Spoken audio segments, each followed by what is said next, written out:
कल वाणी चल रही थी 24 फरवरी 1968 के दूसरे पेज के मध्यांत में बात चल रही थी।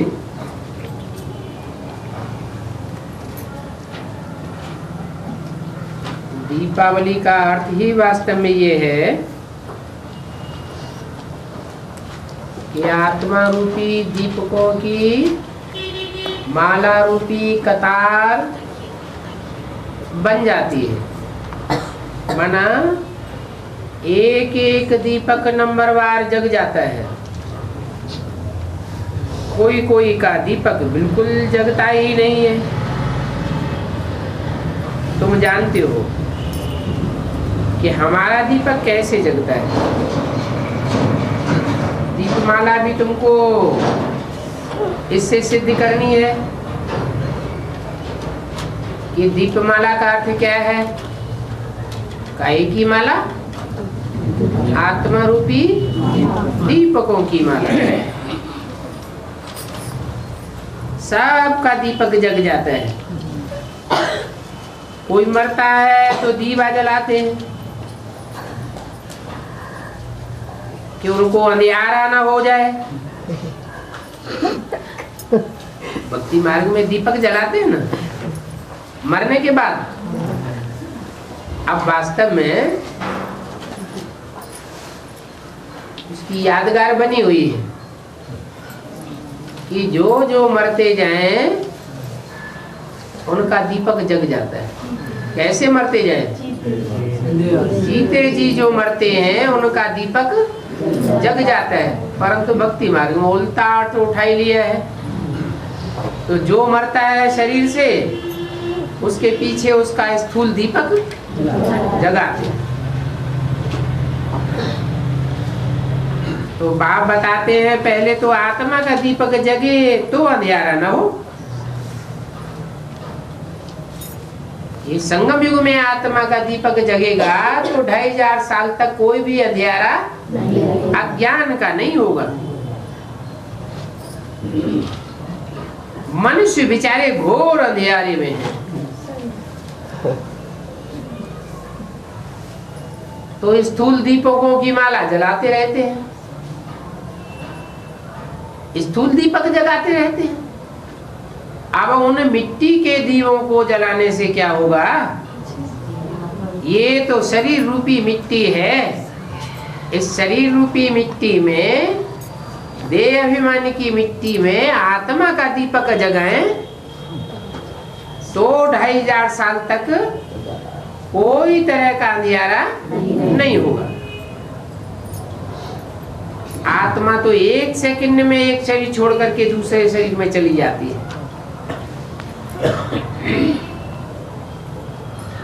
उसमें स्थूल दीपक के अंधियारे की तो कोई बात ही नहीं है और अंधियारे की भी बात नहीं है। ये भक्ति मार्ग की रस्म है। किस समय की यादगार है?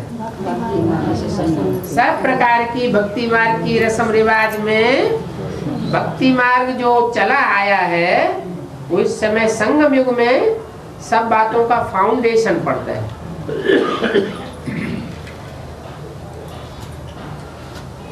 घृत खलास होता है तो दीवा बुझ जाता है। यहाँ कौन सा घृत है? याद का घृत है। याद का घृत खलास नहीं होना चाहिए। अंधियारा का भी अर्थ कुछ नहीं समझते। अंधियारा अर्थात अज्ञान का अंधियारा। आगे आत्माओं को बुलाते थे तो शरीर छोड़ जाते थे। उन पितरों की आत्माओं को आवाहन करके ब्राह्मण में बुलाते थे। उनसे कुछ पूछते थे। अभी इतना नहीं चलता है। क्यों नहीं चलता है? क्योंकि अभी घोर तमो प्रधान कलयुग घोर अंधियारा हो गया है। यहाँ भी देखो आत्माएं आती है ना, कोई कोई समय कुछ थोड़ा बोल देते हैं। बोलो तुम सुखी हो? तो कहेंगे हाँ। सो तो जरूर यहाँ जो आवेगा अच्छे घर में ही आकर के जन्म लेगा। ब्राह्मणों की दुनिया में जो आवेगा वो तो ब्राह्मणों का घर तो अच्छा ही घर होगा। जन्म तो जरूर अज्ञानी के घर में ही रहेंगे ना।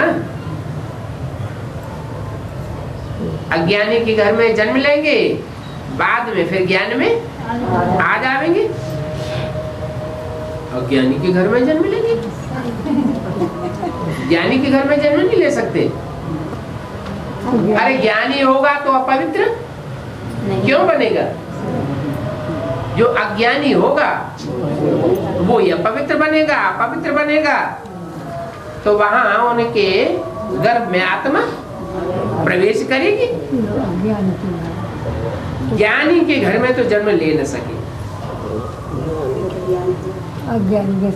क्योंकि ज्ञानी ब्राह्मण तो विकार में कभी जावेंगे ही नहीं,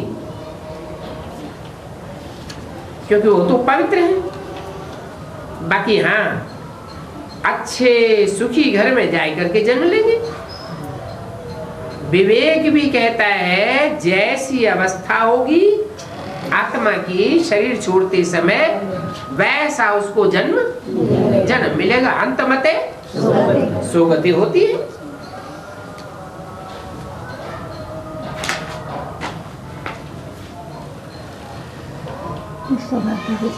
फिर वहां अपना जलवा दिखाते। ब्राह्मण जन्म लिया, शरीर छोड़ दिया, तो जो भी ब्राह्मण बने हैं, ब्राह्मण बनकर के जो उन्होंने शक्ति धारण की है, अगले जन्म में उसका जलवा दिखावेंगे।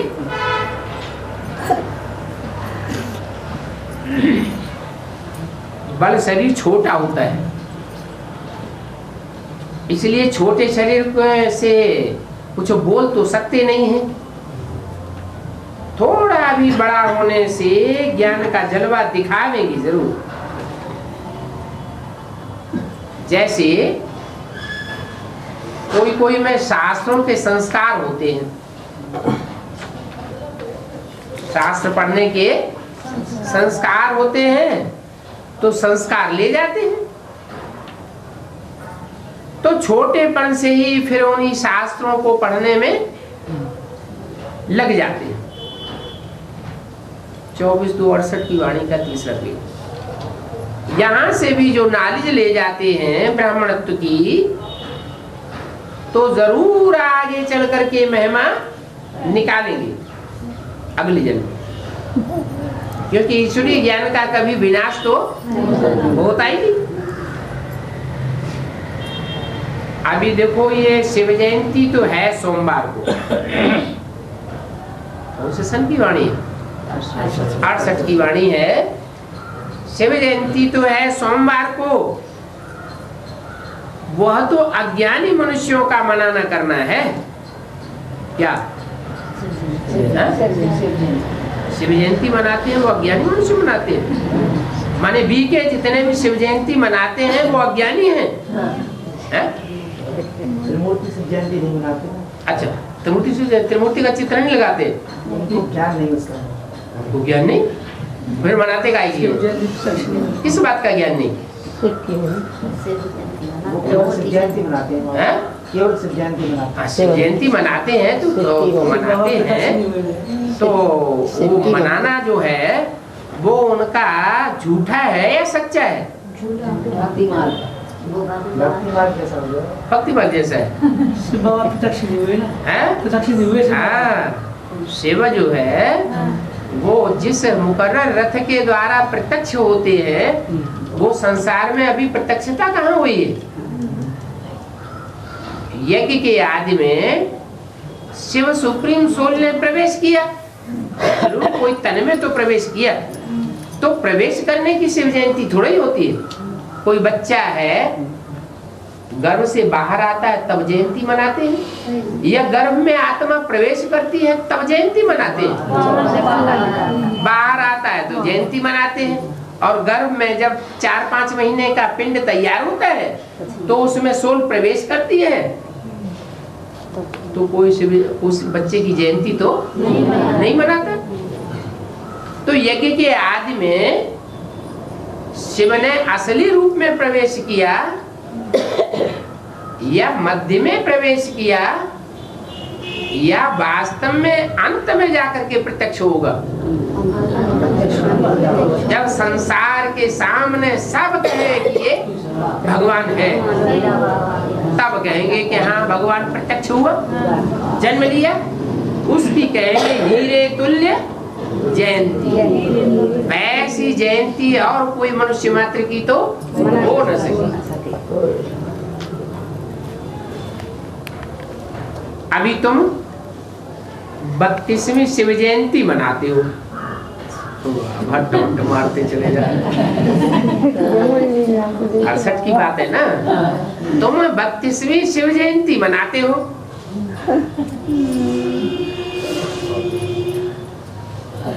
तो 32 साल हुए क्या? शिव को जन्म हुए 32 साल हुए। वो तो सन 36 के हिसाब से 32 साल उन्होंने लगा दिए। लेकिन किस वर्ष में जन्म लिया वो तो कुछ पता ही नहीं। कहते हैं सन 36 में आया। अच्छा, सन 36 में साक्षात्कार हुए या आया?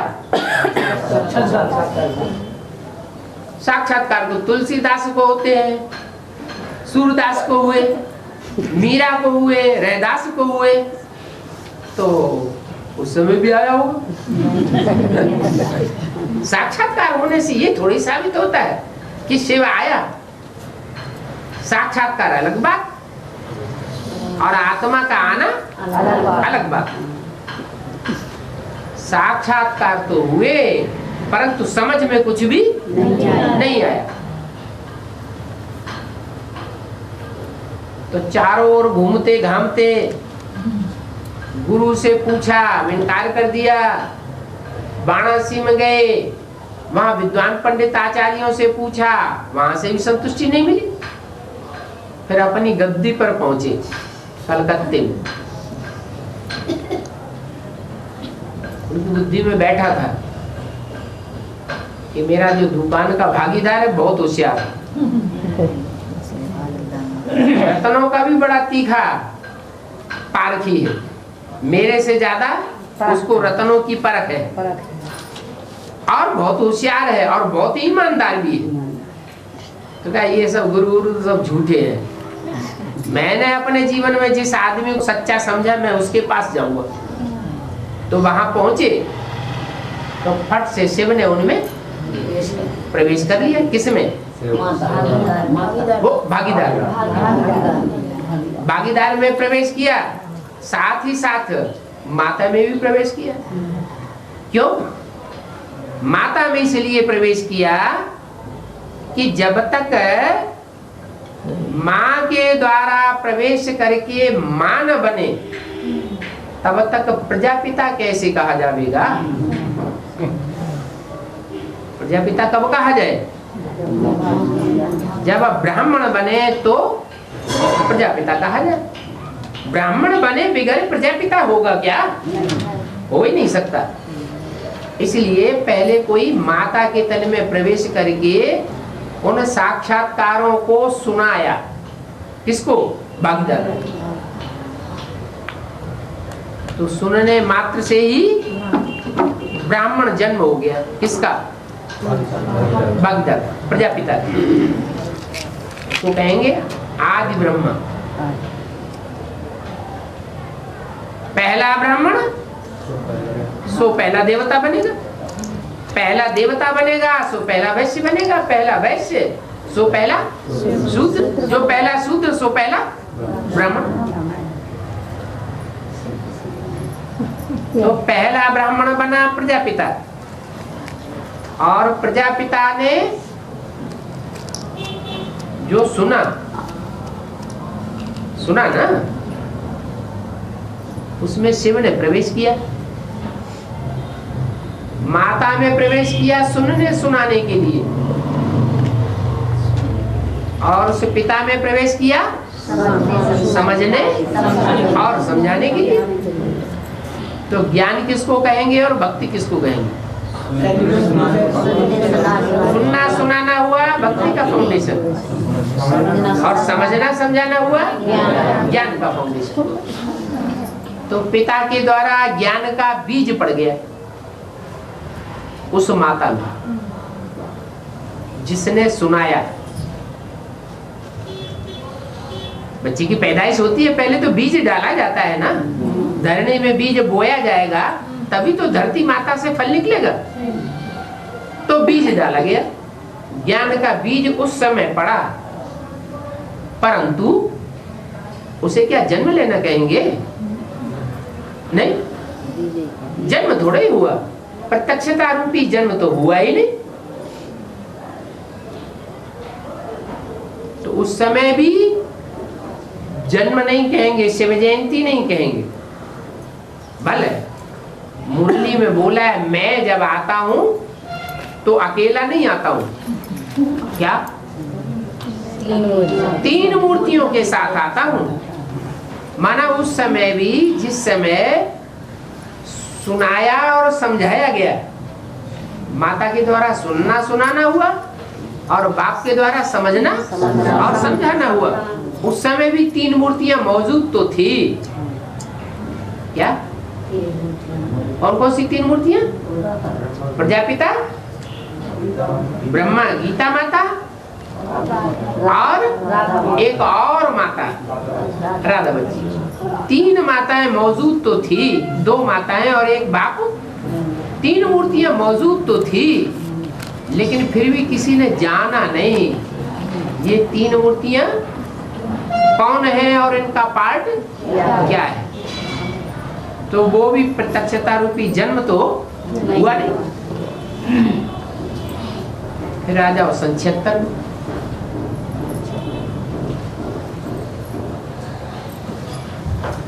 बीच में ब्रह्मा में प्रवेश हुआ सन 47 में। पहले ब्रह्मा नाम प्रत्यक्ष हुआ था क्या? पहले तो ओम मंडली नाम था। ओम मंडली का अर्थ है आ उ मा। आ माने ब्रह्मा, उ माने विष्णु, मा माने महेश। माना 3 मूर्तियां तो थी, लेकिन उनका नाम और रूप क्लियर नहीं हुआ किसी को।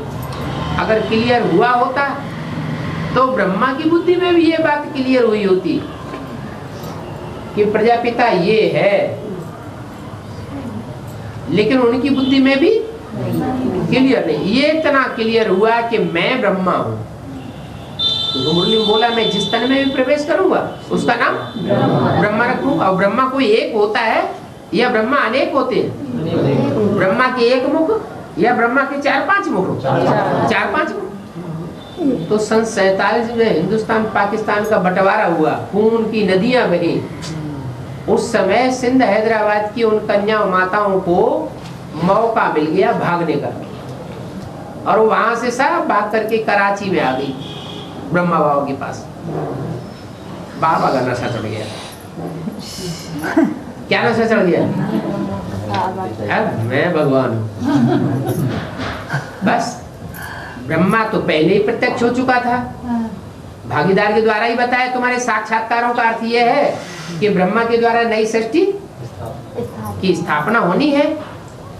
तुम्हारा ब्रह्मा का पार्टी अंतिम जन्म है, अगले जन्म में तुम्हें कृष्ण के रूप में जन्म लेना है। इस दुनिया का विनाश होने वाला है, नई दुनिया स्थापना होने वाली है। ये साक्षात्कारों का अर्थ तो उनकी बुद्धि में बैठा था। फिर उतना नशा नहीं चढ़ा। नशा कब चढ़ा? कन्याएं माताएं झुंड की झुंड सिंध हैदराबाद से उखड़ करके स्वतंत्र होकर के कराची में उनके पास आ गई। बाबा को नशा चढ़ा और एकदम शिव ने प्रवेश कर लिया। प्रवेश किया तो नाम ब्रह्मा धीरे धीरे शुरू हुआ। 3-4 वर्ष में उन सब कन्याओं माताओं को पक्का हो गया कि ये ब्रह्मा है। माउंट आबू आ गए। तो माउंट आबू में आने के बाद संस्था का नाम क्या रखा गया? नहीं, प्रजापिता। तो मालूम ही नहीं था उन्हें प्रजापिता कौन है। वो अपन को ब्रह्मा समझ के बैठ गए। तो ब्रह्मा कुमारी ईश्वरी विश्वविद्यालय नाम रखा गया। अगर वो जानते होते प्रजापिता को तो प्रजापिता शब्द ऐड करते। ये तो मुरली में शिव ने 60-65 के बीच प्रजापिता ऐड करवाया कि बच्चे तुम जो ब्रह्मा कुमारी ईश्वरी विश्वविद्यालय लिखते हो ये रंग है, क्या लिखो? प्रजापिता ब्रह्मा कुमारी ईश्वरी विश्वविद्यालय लिखो। अकेली अम्मा से थोड़े ही कोई बच्चे पैदा हो जाते, बाप भी तो चाहिए। तो तुम जो अपन को बोलते हो ब्रह्मा कुमार ब्रह्मा कुमारी, इससे तो लोगों को संशय पैदा हो जाएगा, अरे ये अपनी अम्मा का नाम क्यों बताता है, बाप का नाम क्यों नहीं बताता, जरूर कुछ गड़बड़ है। तो नहीं मानेंगे, इसलिए तुम क्या लिखो? प्रजापिता ब्रह्मा कुमार कुमारी ईश्वरी विश्वविद्यालय। चलो आश्रम के ऊपर तो लिखवा दिया प्रजापिता ब्रह्मा कुमार कुमारी ईश्वरी विश्वविद्यालय, लेकिन कोई ब्रह्मा वत्स ने लिखना शुरू नहीं, क्यों? बुद्धि में बात बैठी ही नहीं। क्यों? क्योंकि वो समझते थे कि ब्रह्मा ही प्रजापिता है। लेकिन एक ही व्यक्तित्व तो अम्मा भी हो और एक ही पर्सनालिटी बापा भी हो, ये कैसे हो सकता है? एक बाप होगी तो एक माँ होगी, दोनों अलग अलग चाहिए ना, तभी तो सृष्टि होगी। तो उस समय भी कोई ब्रह्मा कुमार कुमारी को ये बात समझ में नहीं आई कि ये प्रजापिता क्यों ऐड करवाया। ब्रह्मा की आयु 100 साल बताई मुरली में, और शास्त्रों में भी ब्रह्मा की आयु 100 साल। बोला कि ब्रह्मा मृत्युलोक में खलास हो जाता है। क्या ब्रह्मा की आयु कहाँ खलास होती है? मृत्युलोक। माने वो अमरलोक का जीवड़ा नहीं है, दाढ़ी मूछ वाला है तो विकारी है या निर्विकारी है? विकारी है। विकारी तो मनुष्य होते हैं। तो मनुष्य के रूप में इस सृष्टि की ओर जो सूक्ष्म वतन के 3 तबक्के हैं उनमें ब्रह्मा को दिखाया गया। मनुष्यों का हेड हुआ कौन? ब्रह्मा। मनुष्यों का हेड ब्रह्मा हुआ। क्यों? इब्राहिम बुद्ध क्राइस्ट गुरु नानक ये हेड नहीं है क्या? है? हेड तो है, लेकिन उन सबसे बड़ा धर्म गुरु कौन है? उन सबसे बड़ा धर्म गुरु है ब्रह्मा। क्यों? क्योंकि यज्ञ के आदि में ही जब प्रजापिता से ब्रह्मा को ज्ञान मिला, उन माताओं को ज्ञान मिला, तो माताओं के प्रभाव में सारा ब्राह्मण परिवार आया। बाद में प्रजापिता तो शरीर छोड़ के चला गया। वो सारे का सारा ब्राह्मण परिवार सन 47 तक आते आते किसको मुखिया मान करके बैठ गया? ब्रह्मा को मुखिया मान के बैठ गया। उस सारे ही ब्राह्मण परिवार में हर धर्म से चुनी हुई श्रेष्ठ आत्माएं उस समय परमात्मा बाप ने उठा करके उस ब्राह्मण परिवार में खींच के रखी थी। क्योंकि हिंदू ही कन्वर्ट होकर के इस्लामी बने, बौद्धी बने, क्रिश्चियन बने, मुसलमान बने, सन्यासी बने, सिख बने, कोई दूसरे धर्म का आदमी कन्वर्ट होकर कभी हिंदू नहीं बना। तो जो दूसरे धर्म में कन्वर्ट हो गए वो फिर जब संगम युग में बाप आते हैं तो उन कन्वर्ट हुई आत्माओं में से श्रेष्ठ श्रेष्ठ आत्माओं को फिर खींच लेते हैं, ब्राह्मण बन गए। तो उन ब्राह्मणों में से जो सूर्यवंशी थे वो तो प्रजापिता के साथ, राम बाप के साथ चले गए, और बाकी कौन कौन से वंश के रह गए? चंद्रवंशी, इस्लाम वंशी, बौद्धी वंशी, क्रिश्चियन वंशी आज भी भरे पड़े। तो उन सब वंशियों का मुखिया कौन हो गया? ब्रह्मा हो गया मुखिया। ब्रह्मा की गोद में वो सब पालना लेने लगे, लेकिन बाप की पहचान उनमें से कोई को नहीं। तो ब्रह्मा की आयु 100 साल बताई गई, तो कौन से ब्रह्मा की आयु 100 साल सन 76 में पूरी होती है? वो ही आदि का सन 36 वाला 37 वाला, उसकी आयु उस समय 60 साल थी। और ब्रह्मा बाबा दादा लेखराज की आयु उस समय 50 साल थी। तो प्रवेश प्रजापिता में साबित होता है, उस समय ब्रह्मा में प्रवेश साबित नहीं होता। वही प्रजापिता की आयु सन 76 में 100 साल पूरी हो गई। तो जब 100 साल आयु पूरी होती है, ब्रह्मा मृत्युलोक में खलास हो जाएगा, तो वो आत्मा कहाँ जाएगी? मृत्युलोक में जाएगी या अमरलोक में जाएगी? अमरलोक में गई। इसलिए सन 66-65 की मुरलियों में बोला है, 10 वर्ष के अंदर पुरानी दुनिया का विनाश और नई दुनिया की स्थापना होगी। आज से 10 वर्ष कम 5000 वर्ष पहले इन लक्ष्मी नारायण का जन्म हुआ।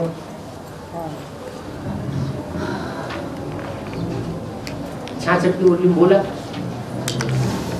तो 66 में से 5000 वर्ष उल्टे अगर जाए तो 66 ही आवेगा ना। लेकिन पूरा उल्टे ना जाए, 10 साल घटा दे तो 76 आते हैं। तो 76 में प्रजापिता की आयु 100 साल मृत्युलोक में पूरी हुई और कहाँ शुरू होती है? अमरलोक। माना वो आत्मा को अपने स्वरूप का ज्ञान सन 76 में हो जाता है कि मैं नारायण बनने वाली आत्मा हूँ। और लक्ष्मी को भी अपने स्वरूप का ज्ञान होता है। लक्ष्मी को जो ज्ञान होता है वो ज्ञान के आधार पर, तीसरे नेत्र के आधार पर ज्ञान होता है या साक्षात्कार के आधार पर होता है? माताएं भक्ति होती हैं, सब माताएं हैं भक्ति। सीता, तुम सब सीताएं हो, माना भक्तियां हो। तुम सब द्रौपदियां हो, तुम सब पार्वतियां हो।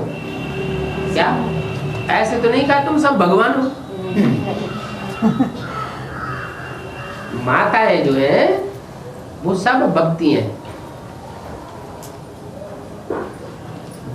गहराई को ज्यादा कौन पकड़ते हैं? पुरुष पकड़ते हैं या माताएं पकड़ती हैं? माताएं पकड़ती हैं। ज्ञान की गहराई को पकड़ते हैं। माताएं ज्ञान की गहराई को नहीं पकड़ती, लेकिन भगवान को पकड़ लेती। क्या? तो प्रजापिता जो है वो 100 साल पूरे होने पर वो मृत्युलोक को खत्म करके वो आत्मा कहाँ प्रवेश कर गई? अमरलोक में प्रवेश कर जाती। मैंने उसके लिए मन बुद्धि के आधार पर नई दुनिया का फाउंडेशन पड़ गया। तो बोला कि शिव जयंती सन 36 में माने या सन 76 में माने? 76 में भी नहीं माने। कैसे माने सन 76 में? सन 36 में भी नहीं माने। क्यों? वहां तो किसी ने पहचाना ही नहीं। अरे कम से कम आत्मा ऊपर से आती है, माँ के गर्भ में प्रवेश करती है, तो माँ को तो अंदर से खलर बलर का पता चलता है। सही है। कुछ चुर-पुर होती है, कुछ माँ को तो हड़कंप का पता चलता है ना। वहां तो 36 में से किसी को पता ही नहीं चला। सन 76 में यज्ञ माताओं को कुछ पता चला कि नहीं? सन 76 में जब नई नई बातें रजिस्टर्ड पोस्ट से माउंट आबू में लिख करके भेजी गई, तो उनको खलबली शुरू हो गई। 4 चित्रों का नया क्लैरिफिकेशन गया तो यज्ञ माताओं के में खलबली पड़ गई। तो चुरुपुर हुई ना। तो उस समय प्रवेश कहें, आत्मा ने प्रवेश किया, या उस समय गर्भपिंड तैयार हुआ, या उस समय ये कहें कि जयंती हुई। 3 आयाम है। एक तो पेट में गर्भ तैयार होता है, निर्जीव गर्भ, जिसमें आत्मा नहीं होती।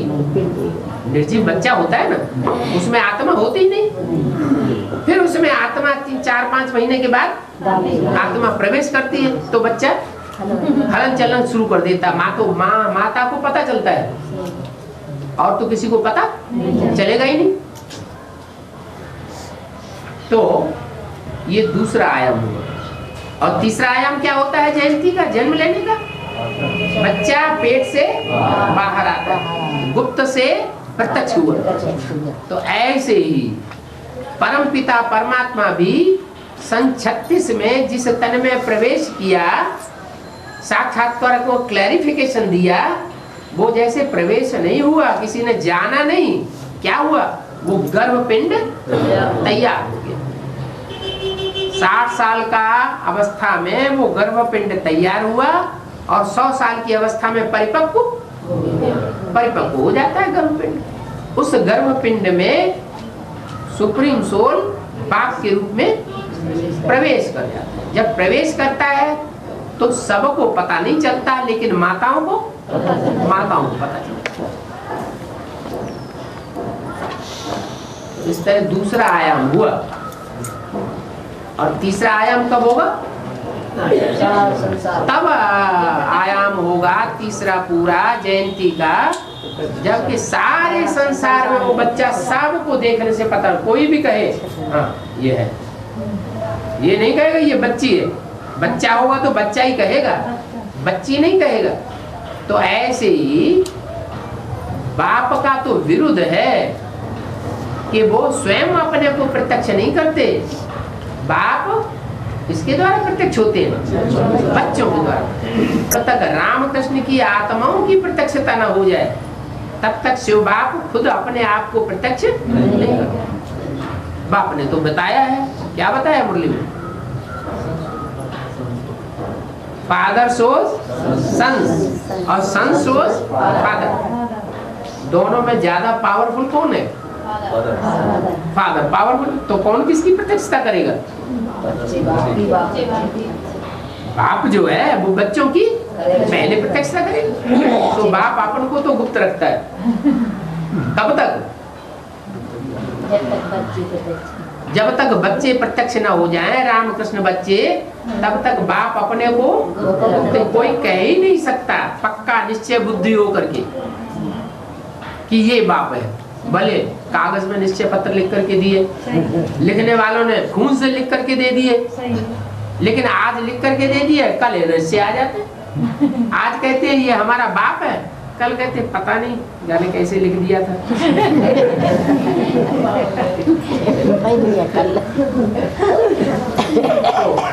पक्का निश्चय बुद्धि कोई फिर पक्की निश्चयात्मक बुद्धि कब होती है? जब रामकृष्ण की आत्माओं के थ्रू शिव बाप संसार में प्रत्यक्ष हो जाता है। तो वो टाइम कौन सा है?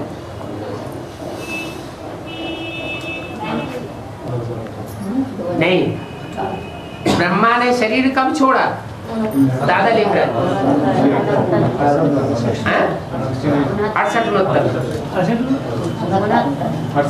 68-69 में शरीर छोड़ा।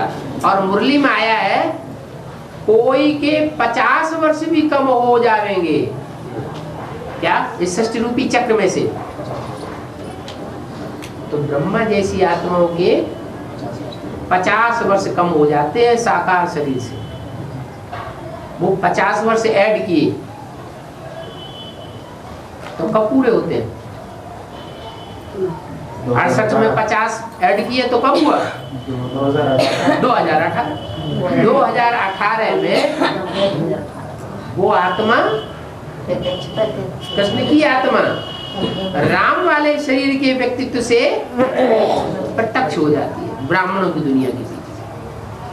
वैश्य वाले भी पहचान लेते कि ये कृष्ण की आत्मा का करिश्मा है इस शरीर के द्वारा। और जो सूर्यवंशी आत्माएं हैं, राम संप्रदाय वाली, वो भी पहचान लेती है कि ये राम वाली आत्मा पक्का है। और इन दोनों के द्वारा परमात्मा शिव ही प्रत्यक्ष होता है और कोई ये कार्य कर नहीं सकता। तो ये 3 आत्माएं 2018 में संसार के सामने प्रत्यक्ष हो जाती है, जैसे कि शिव जयंती पक्की पक्की हो जाती है। इसलिए भारत की परंपरा में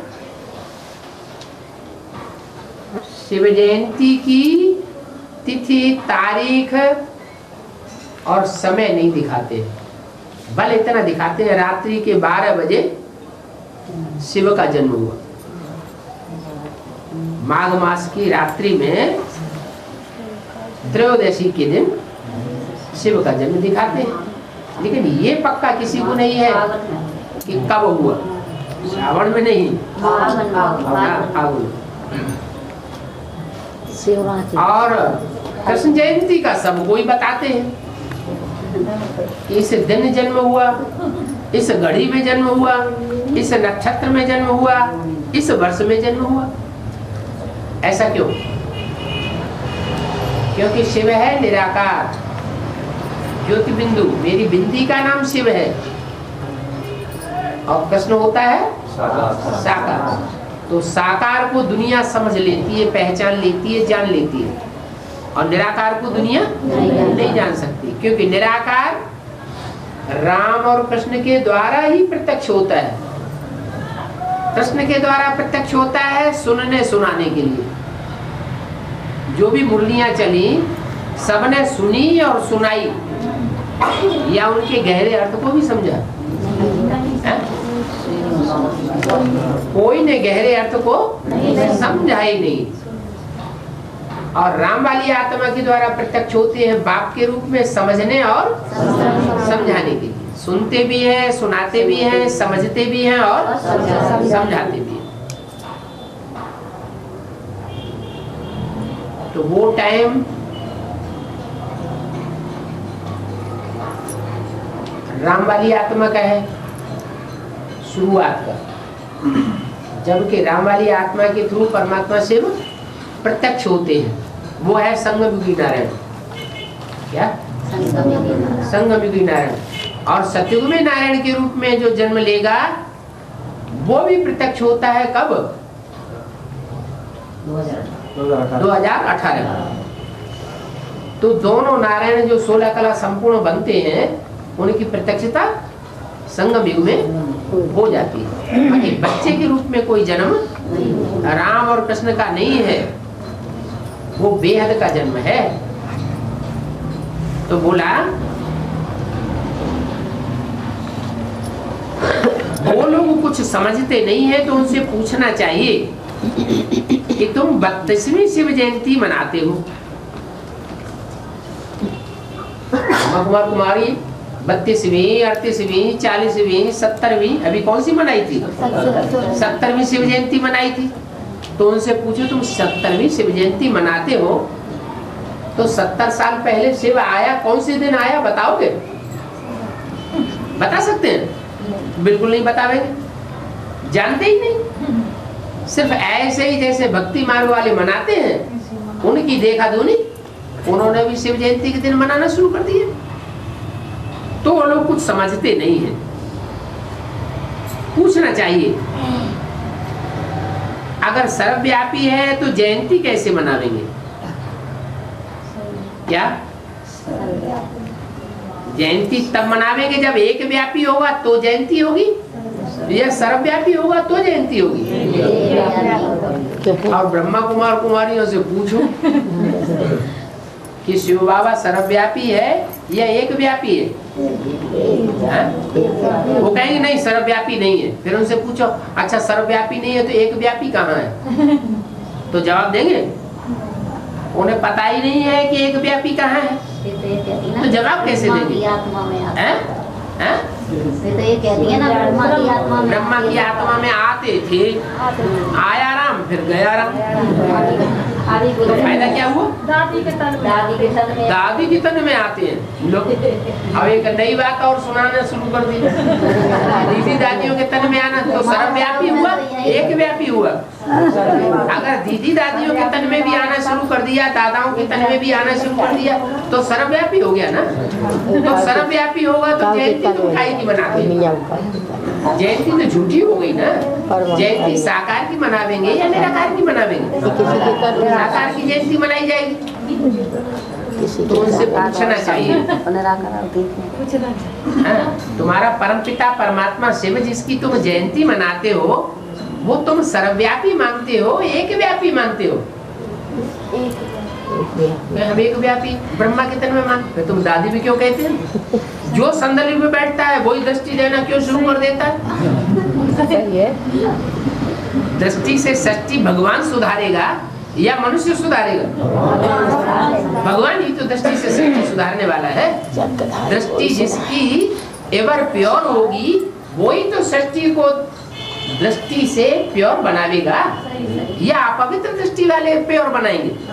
मनुष्यों की दृष्टि पवित्र होती है या अपवित्र होती है? अपवित्र होती है। मनुष्य होते हैं सब विकारी, तो दृष्टि भी विकारी। विकारी मनुष्य बैठ करके दृष्टि देंगे और लेंगे तो सारी दुनिया विकारी बनेगी, नहीं विकारी बनेगी?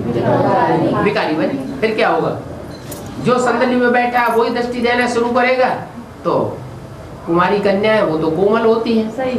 और तो पीछे पीछे भाग खड़ी होंगी कुमारों के, और भाग खड़ी हुई ब्रह्मा कुमारी ईश्वरी विश्वविद्यालय में कितनी कन्याएं भाग खड़ी हुई। लेकिन ये परंपरा गलत डाली गई। किसके द्वारा? उन्हीं देहधारी धर्म गुरुओं के द्वारा ये परंपरा डाली गई जो दूसरे धर्म में कन्वर्ट होकर के व्यभिचार जिन्होंने फैलाया था। द्वापर युग से दूसरे धर्म की आत्माएं आई और उन्होंने व्यभिचार फैलाना शुरू किया। दृष्टि का व्यभिचार, इंद्रियों का व्यभिचार, तो व्यभिचारी बनाया ना सृष्टि को। वो ही आत्माएं अभी यज्ञ में आई हुई है सन 36 से। भगवान ने तो बताया पवित्र बनो, इंद्रियों को पवित्र बनाओ, अब व्यभिचारी बनाओ, लेकिन उन्होंने उसका स्थूल अर्थ समझ लिया। स्थूल अर्थ ये समझ लिया कि इंद्रियों से तो चलो हम संसर्ग संपर्क में नहीं आवेंगे, लेकिन दृष्टि से उन्होंने शुरू कर दिया। तो ये दृष्टि का व्यभिचार जो है, सबसे जास्ती धोखा देने वाली इंद्रियां कौन सी हैं? आंखें। और जो सबसे ज्यादा धोखा देने वाली इंद्रियां हैं उन्हीं के द्वारा संसर्ग शुरू किया जाएगा तो सृष्टि का पतन होगा या उत्थान होगा? सृष्टि का पतन होगा। इसलिए ब्रह्मा के द्वारा सृष्टि का उत्थान नहीं हो पाता। बल परमात्मा शिव ने उनमें प्रवेश किया लेकिन पतन ही हुआ। इसलिए ब्रह्मा के मंदिर नहीं बनते, ब्रह्मा की मूर्तियां नहीं बनती, ब्रह्मा की पूजा नहीं होती। जैसे कि ब्रह्मा कुमार कुमारियों ने ब्रह्मा की दाढ़ी की लाज रखी नहीं, उनका मान मर्तबा खुद उड़ा दिया। अब बाप कहते हैं उनसे पूछो तुम्हारा परमात्मा सर्वव्यापी है कि एक व्यापी है, तुम क्या मानते हो? वो कहेंगे सर्वव्यापी नहीं है। तो तुम पूछो फिर एक व्यापी कहाँ है? तो बताएंगे? नहीं बताएंगे। या तो कहेंगे दादी में आता है। अच्छा, दादी में भी आता है और ब्रह्मा बाबा में भी आता था। डबल आती नहीं, ये बोलती ना कि सिर्फ ब्रह्मा की आत्मा में सिर्फ परमात्मा आता है, तो दोनों सोल आती है। बाबा ऐसे बोलते हैं सूक्ष्म शरीरधारी है, ये सूक्ष्म शरीर में आते हैं। लेकिन मुरली में तो कहा है कि मैं सूक्ष्म शरीरधारी ब्रह्मा में आता ही नहीं हूँ। मुरली में कहते थे कि वो नहीं मानते थे, नहीं सूक्ष्म शरीर में आते हैं, तो ये दादी के तन में आते हैं। ये दूसरे नए भगवान की बात हो गई ना। फिर दोनों मिलके आते हैं। भगवान एक होगा या एक ही बात करेगा या दो बातें करेगा? भगवान तो एक ही होता है। ऊंच ते ऊंच भगवान, ऊंच ते ऊंच एक ही बात करता है और एक ही बात बोलता है, और एक बात से ही एक दुनिया की स्थापना होती है। क्या? नहीं तो द्वैतवादी दुनिया बन जाती है। द्वैतवादी दुनिया होती ना, कौन से युग से? द्वापर से द्वैतवादी दुनिया होती। जो एक बात करता है वो ही सतयुग की नई दुनिया स्थापन कर सकता है। उसको कहते हैं एक सदगुरु निराकार अकाल मूर्त। बाकी कोई सदगुरु कहा ही नहीं जा सकता, क्योंकि सारे मनुष्य दो बातें, सारे मनुष्य झूठे हैं। एक शिव परमात्मा है जो सच्ची बात सुनाता है। तो उनसे पूछो अगर तुम्हारा परमात्मा बाप सर्वव्यापी है तो तुम जयंती कैसे मनाते हो? सर्वव्यापी की तो जयंती हो नहीं सकते। अगर इसमें भी व्यापी है तो ये तो 14 साल का बच्चा है, 14 साल पहले आया होगा। अगर दादी में मनाते हो तो दादी तो इतने साल की है, तो दादी इतने साल पहले पैदा हुई, तो इतने साल से जयंती होनी चाहिए। तो बुद्धि गबड़ा जाएगी कि जयंती तो साकार की बनाई जाती है, निराकार की जयंती थोड़ी ही होती है। अभी तुम बच्चे पढ़ रहे हो, तुम जानते हो वो हमारा बाप भी है, टीचर भी है और गुरु भी है। कौन? शिव बाप। ये एक पहचान है परमात्मा बाप की। किस मुकर्रर रथ के द्वारा वो पार्ट बजाता है, इसकी ये खास पहचान हुई। क्या दुनिया में ऐसे होता नहीं, कोई बाप भी हो, टीचर भी हो और वही उसका गुरु भी हो। चलो बाप और टीचर कभी कभी एक हो सकते हैं, लेकिन गुरु जरूर बदल जाता है। लेकिन यहाँ क्या है, तीनों ही एक है। वो बाप भी है, ज्ञान में जन्म देने वाला एक ही बाप है, जिसको ज्ञान में कोई जन्म नहीं दे सकता, और सबको सुख शांति का वर्षा देने वाला भी एक ही बाप है, और कोई सारी दुनिया को सुख शांति का वर्षा भी नहीं दे सकता। और वही बाप सुप्रीम टीचर भी है। कैसा टीचर? वो सारी दुनिया को पढ़ाता है, लेकिन उसको कोई नहीं पढ़ा सकता। कोई पूछे अरे ऐसा कौन है? ऐसा तो कोई हो ही नहीं सकता जिसको दुनिया में कोई ना पढ़ाए। नहीं हो सकता है? बाप ही है ऐसा। ब्रह्मा कुमारियां भी उसको पढ़ाई नहीं पढ़ा सकती। दुनिया का कोई भी BA, MA, AA, PhD, DLIT कोई भी उसको पढ़ाई नहीं पढ़ा सकता। वो सबको पढ़ाई पढ़ा के जाता है, लेकिन उसको पढ़ाई पढ़ाने वाला कोई नहीं। वो सुप्रीम टीचर है और एक ही व्यक्तित्व है। क्या? एक ही पर्सनालिटी है जो सबका बाप है, सबका टीचर है और सबकी सदगति करने वाला। कहते हैं ना कि प्रूफ दो कि यही भगवान है, तो ये भी एक प्रूफ हो गया। क्या क्या प्रूफ हुआ?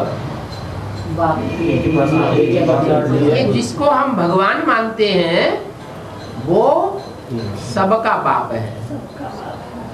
क्या? सब आत्माओं को उनके स्वरूप का परिचय देने वाला बाप है। उसको कोई परिचय देने वाला नहीं है, और सबका टीचर है और सबका गुरु। बाबा ने समझाया था, सिख लोग भी कहते हैं सदगुरु अकाल मूर्त, एक ओंकार सदगुरु अकाल मूर्त। एक है। क्या? दो चार नहीं है, एक ही है।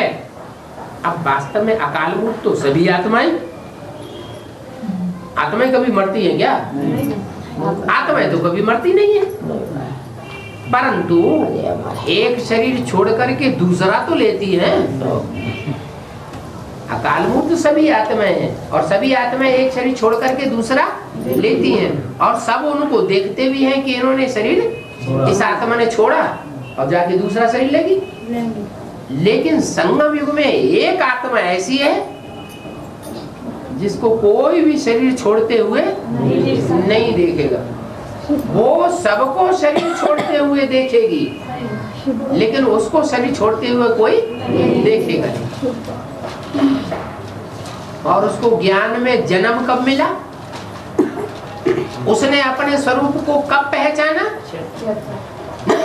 वो भी किसी ने नहीं देखा। उसको जन्म लेते भी कोई नहीं देखता, और उसको मृत्यु पाते भी कोई नहीं देखता। इसलिए शंकर के लिए शास्त्रों में भी गायन है। क्या? जो जन्म मरण अलग है, न उसका जन्म होता है और न उसकी मृत्यु होती है।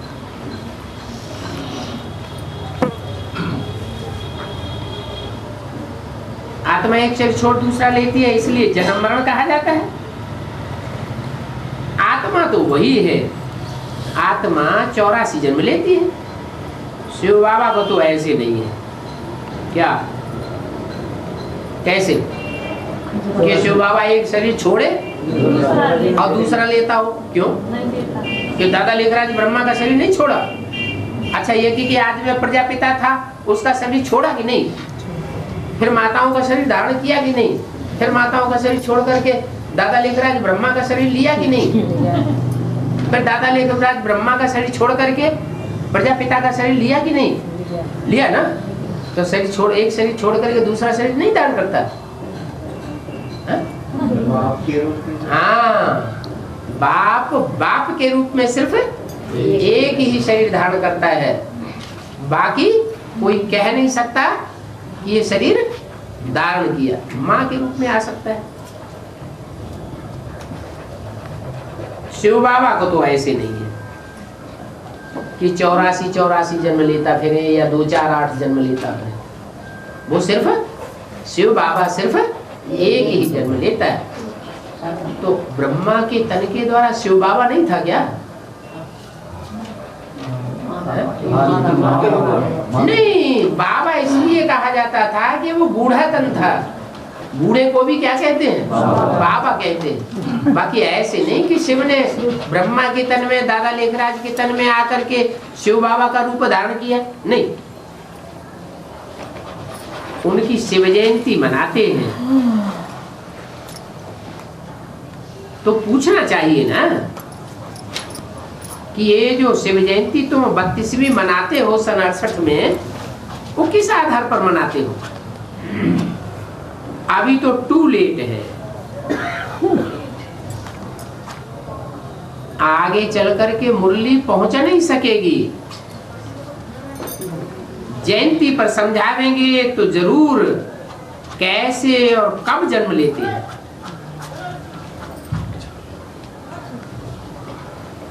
कल्प जब पूरा होता है तो खुद ही आकर के बतलाते हैं कि मैं कौन हूं। क्या कल्प कब पूरा होता है? कब होता है कल्प पूरा? बोलो।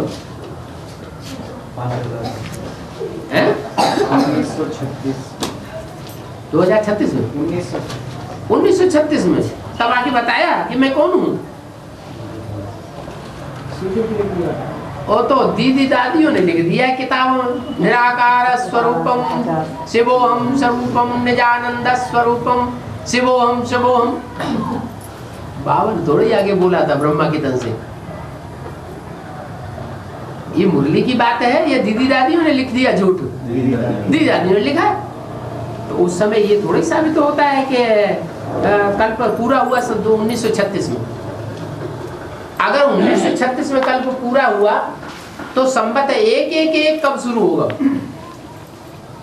तो 111 शुरू हो जाना चाहिए था। हुआ 1936 में संवत 111 शुरू हुआ क्या? नहीं हुआ ना। इसका मतलब आगे चल करके संवत 111 शुरू होगा। 2001 नहीं, 2000 की बात ही खत्म, नया कल्प शुरू हो जाए। 2001 शुरू होगा।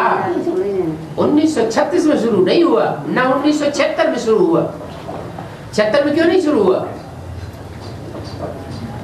76 में तो सुप्रीम सोल ने बाप के रूप में प्रवेश किया। बाप के रूप में प्रवेश होता है ज्ञान गर्भ में। बाकी कोई जन्म प्रैक्टिकल में नहीं हुआ। प्रैक्टिकल में जन्म कब होगा? 2018 में। तब संवत 111 की शुरुआत मानी जाएगी। इसलिए बोला कि जब कल्प पूरा होता है तो खुद ही आकर के बतलाते हैं कि मैं कौन हूं और मैंने कैसे इसमें प्रवेश किया है, जिससे तुम आप ही समझ जाते हो। पहले नहीं समझते थे। हाँ, परमात्मा की प्रवेशता है, बाकी कैसे हुई, कब प्रवेशता हुई, कुछ भी समझते थोड़े ही थे। दिन प्रतिदिन तुम्हारी समझ में आता रहता है, नई नई बातें सुनते रहते हो। ज्ञान की नई नई बातें दिन प्रतिदिन सुनते रहते हैं, या कोई शास्त्रों की कोई पुरानी पुरानी बातें सुनते रहते हैं? शास्त्रों की पुरानी बातें मनुष्य सुनाते हैं और भगवान आकर नई नई बातें सुनाते हैं। ये भी एक भगवान की पहचान। क्या? कि भगवान आवेगा तो नित नए ज्ञान के पॉइंट सुनाता रहेगा, और मनुष्य गुरु वही पुरानी बातें बार बार सुनाते रहेंगे, नए नए ज्ञान की पॉइंट सुना ही नहीं सकते। आगे थोड़े ही दो बाप का राज तुमको समझाते थे। क्या? दो बाप, एक लौकिक बाप, एक पारलौकिक बाप। कहेंगे लौकिक बाप तो शरीर का बाप हुआ,